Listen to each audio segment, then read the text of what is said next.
L'estate è alle porte e il tema vaccinazione si fa sempre più pressante. Ora i vaccini ci sono, gli slot sono aperti, eppure rileva il presidente della regione Veneto Luca Zaia, la corsa iniziale al vaccino degli over 60 si è rallentata e lancia loro un appello.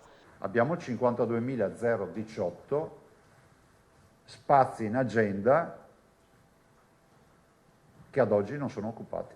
Dico soprattutto a coloro che hanno dai 60 ai 69 anni e comunque coloro che sono in questa età di vaccinazione, di provvedere quanto prima, se hanno deciso di vaccinarsi, a prenotarsi, perché non escludo che questa sia l'ultima chiamata tra oggi e domani.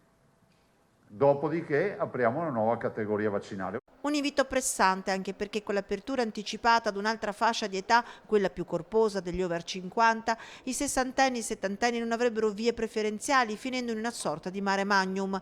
Altra novità per chi si deve prenotare con il portale voluto dal garante della privacy. C'è un campo in più dove si inseriscono le ultime 6 cifre della tessera sanitaria.